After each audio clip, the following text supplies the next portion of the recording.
আজকে একটি ঐতিহাসিক দিন হতে যাচ্ছে, কারণ আজকে একই সাথে রোহিঙ্গা ক্যাম্পে আসতে যাচ্ছেন জাতিসংঘের মহাসচিব অ্যান্টনিও গুতেরেস এবং বাংলাদেশ সরকারের প্রধান উপদেষ্টা ডক্টর মোহাম্মদ ইউনূস।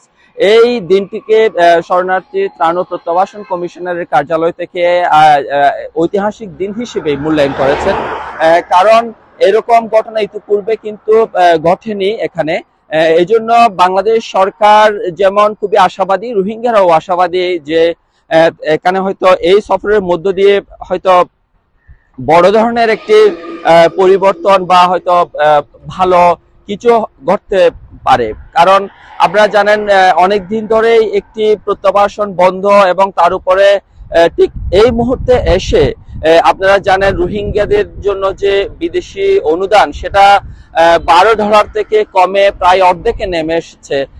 সেই সময়ে এমন একটি খুব হতাশার একটি সময়, এই সময়ে যখন একই সাথে জাতিসংঘের মহাসচিব এবং বাংলাদেশ সরকারের প্রধান উপদেষ্টা একই সাথে ক্যাম্প ভিজিট করছেন, এটাকে কিন্তু হয়তো নতুন একটি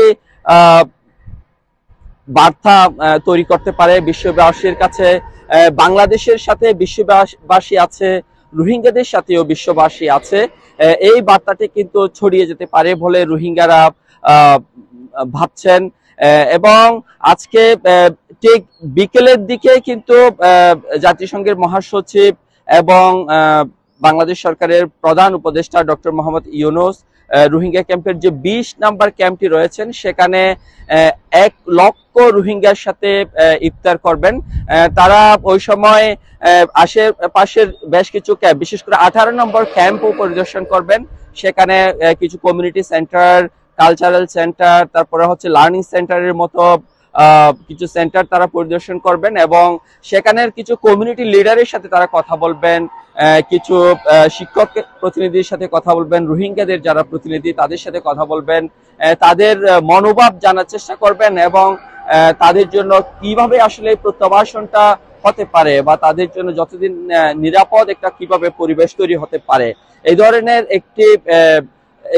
একটি আকুল আবেদন কিন্তু রোহিঙ্গারা জানাবেন বলে আমাদেরকে জানিয়েছেন। আমি বেশ কিছু রোহিঙ্গা নেতার সাথে কথা বলেছি যারা অ্যান্টনিও গুতেরেস এবং ডক্টর মোহাম্মদ ইউনূসের সাথে দেখা করবেন। তাদের কয়েকজনের সাথে আমার কথা হয়েছে, তারা বলেছেন তারা কিন্তু তাদের এখানের এই যে